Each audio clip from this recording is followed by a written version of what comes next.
Welcome back. In case you're just joining us, you're watching the Daily Report with me, George Maringa. We are still here with Vimal Shah, KEPSA advisor and chairman of BIDCO Africa Group. Thank you so much, Vima, for staying with us. Thank you. Let's look at now the forecast. We've seen 20 years, how they have been. There have been a little shake-ups here and there, several speed bumps. Let's look at the future. Perhaps within the first 1 year, 3 year, 5 years, 20 years, how would you envision being, of course, an expert and an experienced, manager and chairman of BIDCO Africa? What would be your prediction, or how would you look at the lay of the land in the next 1, 3, 5, 20 years to come? I think Kenya is in an amazing position right now. We're in a fantastic position. Geostrategically, we're located in the right place. We've got a port. We've got a lot of people who are inland and hinterland. So location-wise, we're good. Trade-wise, we've got open markets. We've got access to markets in East African community. We've got access to markets in AGOA. Yeah. We've got access to markets in Europe under the EPA agreements. We've got the whole of EAC, COMESA and TFTA. Mm-hmm. We've also got access to African Continental Free Trade Area. Yeah. So ACFTA, when it comes to fruition in 2032, the point is, we've got a location, we've got a lot of groundwork. Last 20 years, I would say, our governments have done a fantastic job of laying a groundwork. We've got human capital that is second to none. We've got all the ingredients for really becoming far better than we are today. Mm-hmm. Right now, I would say, is a speed bump.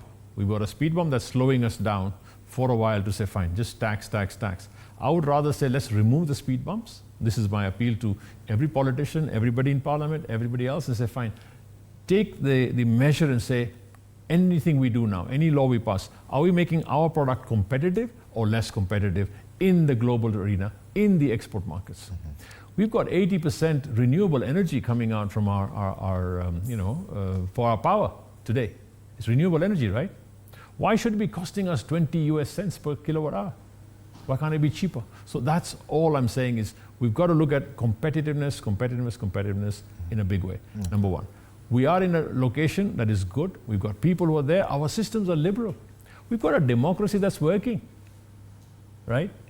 And you can't say it's a wrong democracy. We've got freedom of speech. Mm-hmm. I think they're amazing. You're a press, right? In the press, you can say whatever you want when you won't be put in jail tomorrow. So I think the point is that we've got an amazing country. We've got an amazing situation. Mm-hmm. Let's make sure we actually capitalize on this and make it better, make it bigger. Mm-hmm. Number two, intentions of people are good. Everybody wants a prosperous nation. Everybody wants to create more jobs. Our human capital is good. Yes, our people can go elsewhere, become diaspora, but at the same time, we can create more jobs here. All we need to do is sort out the uncompetitiveness of people in Kenya. Mm-hmm. So stop taxing the pockets, look at it from a different angle, or get people to have more disposable income. Indeed. Right? Yeah. If your disposable income becomes better, you become a consumer. And when you consume more locally produced goods. Yeah. Agriculture itself, we can go to scientific agriculture, a lot more of precision agriculture, which will help our people in a big way. Mm. We've got that. 2/3 of our country is arid and semi-arid, as our lands, yeah?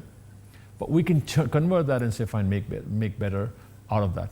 So overall, we've got a good position. Mm-hmm. What we've got to do is not let go. At the same time, we all must sit down, dialogue. I would say politicians, private sector, let's all dialogue. Mm-hmm. Let's discuss this matter in an open manner, not just to say it's my way or your way. Okay. Number two, let's deal with this corruption. When all the needs were being asked for, when Gen Zs were protesting, they were saying transparency. They were saying what? Accountability. Mm-hmm. They wanted everything to be open. Is there anything wrong with that? Does anybody see anything wrong with that? I think even our president agreed with them and said, fine, that's the right thing we need, right? We're all trying to fight corruption.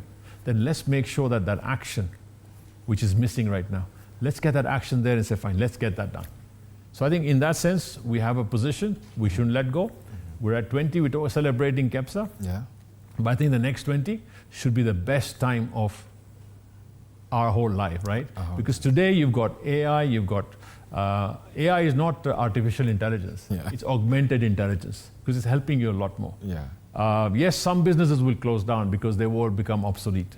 But then be new businesses coming up. So we can rejig and repivot ourselves to become far better. Mm-hmm. So all I think is that we got an amazing position. Let's not let go of it. Let's all dialogue. Let's speak. Even if it's a bitter truth, say the bitter truth. This is the truth. We got to solve it.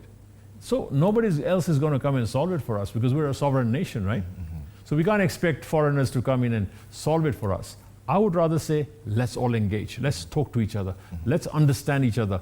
Visit, go see the Gemba, go see where it's the action happening. And from that angle, let's just improve our place in a big way. And be able to be understanding, speak truth to power, and say the truth. Don't give this fake news. There's a big problem right now, and I can tell you one thing, and I would say the media is also responsible, not only this media, but social media. A lot of fake news is going around.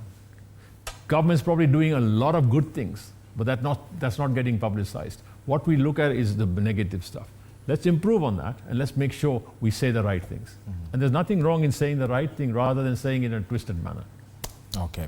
Indeed, what a way to wind up this conversation. Vimal Shah, thank you so much for speaking to us, our KEPS advisor, as well as chairman for Bidco Africa Group. Thank you for speaking to us. We look forward to checking again in 1 year, 2 years, 3 years, 5 years, how the lay of the land looks like. No, and keep up the good work. And I think I'd be saying that, as media, you are supposed to be responsible. It's not about haki yetu now. It's about wajibu wetu. Wajibu wetu. So our responsibility is to make sure we be responsible and bring sanity. Thank you. Asante sana. Brilliant. That's why we end up this conversation. Up next is sports news. Do stay with us.